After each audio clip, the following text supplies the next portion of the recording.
Hola clase! So today we are continuing with some juicy grammar points and we're going to dive into something a little bit tricky, but you're going to be great, but hold on to your laptops. Okay, so today we're talking about pronombres de objeto indirecto. So those are indirect object pronouns. And we're going to be talking about eventos no intencionales, so unintentional events, and what I like to call the no fault clause. And I am doing a new way of recording here, so it might be a little troubleshooting here. Oh, my little sweet child, you're not going to get to see them. I'll send this to you too, so you can see the whole PowerPoint. ¿Por qué? Why? ¿Cuándo se usa? When do we use this? So the indirect object pronouns themselves are short words that replace the subject of our sentence. Usually that's the person who is doing the action, and especially in the examples that we're going to be talking about, which are unintentional or unexpected events such as accidents or mishaps. And those are some of the kinds that we're going to be looking at.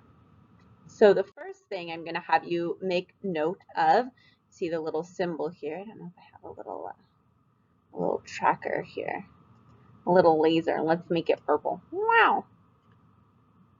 Oh, that's a marker. Okay, anyways, when you see that symbol, go ahead and write down some notes in your paper notebook. So I'll have a pause here so you can go and get your paper notebook if you need it, and make sure you write these down. So these specific sets of pronouns, we know them from when we talk about me gusta, te gusta, le gusta, same set of pronouns, but make sure you jot them down quick in your notebook, por favor. Done. Fabulous. Let's continue. So these are a lot of examples, and this is like how this is used, right? And oh, there's my laser. Oh, lighting. I just couldn't change the color. So this is how we use it. So los pronombres de objeto indirecto se usan con se, so that's going to be our first part, y un verbo para formar expresiones de eventos no esperados. So we use se, then the indirect object pronoun, and then the verb, usualmente conjugado en el pretérito, so conjugated in the past tense. This was more timely last year. It was a Super Bowl commercial, and it wasn't me. Yo no fui en español. And so a lot of these fall into what I call the no fault clause in Spanish, because when you literally look at the Spanish direct translation of these sentences, for example, in the first one, se le rompió el plato, it's not that he or she or they broke the plate, it's literally the plate was broken to them. I'm going to show you some examples where that makes a little bit more sense. So in the breakdown here, se, right, from our formula here, le, it happened to he, she, or they. Rompió el plato, the plate was broke. In this example, se me perdieron las llaves, it happened to me. And what happened? The keys became lost. So you'll see here that I'm conjugating perder for ellos.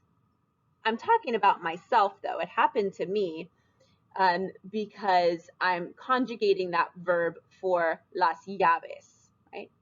The keys are what? They lost themselves. Yo no fui, it wasn't me. So that's where the no fault clause comes in. Se nos acabó el agua. We, right, the nos, ran out of water. Se te olvidó el cargador.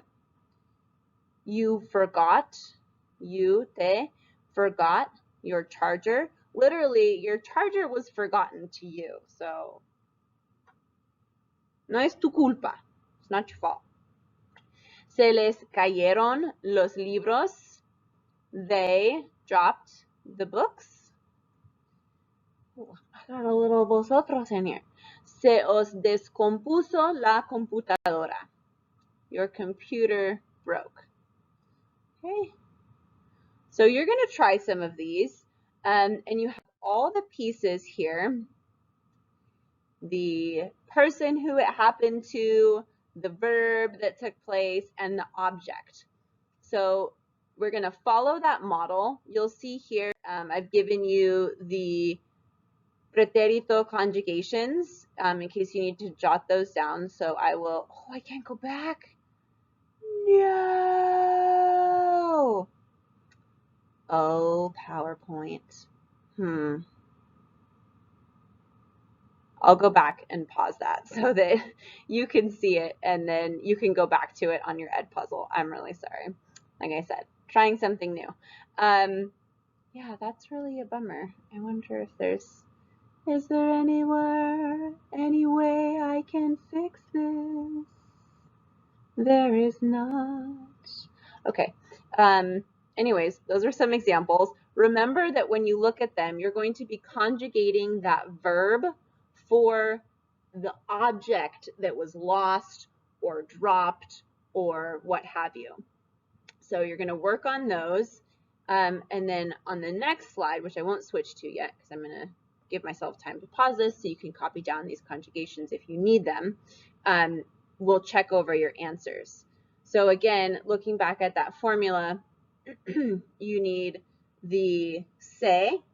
Some of them you're going to put a and then the nombre. So a Carolina, se, and then the person who it happened to, that's the indirect object pronoun that you're going to be using that for.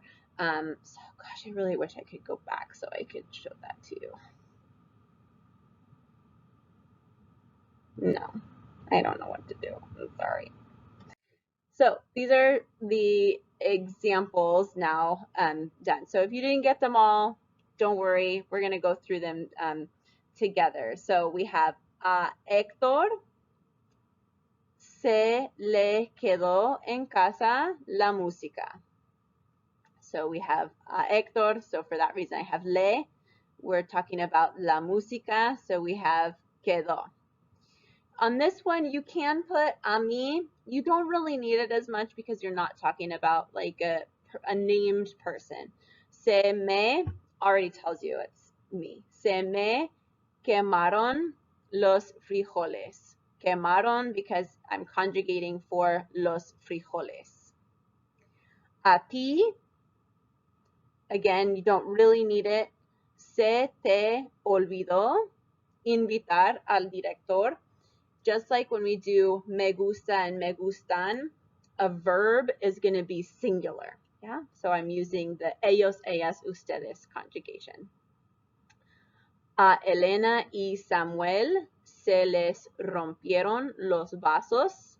Rompieron because it's los vasos that were broken, and les because I'm talking about Elena y Samuel.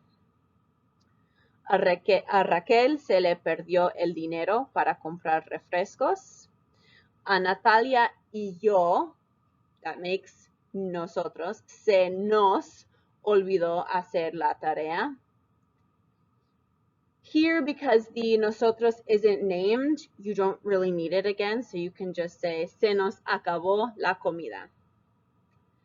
A Esteban y Laura se les rompió la cámara. Alrighty, so we'll continue practicing with these. Please ask if you've got some specific questions. I'll put a spot for it in the Edpuzzle.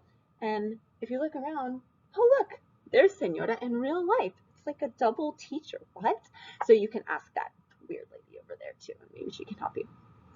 All right, that's all, folks, for now. Bye.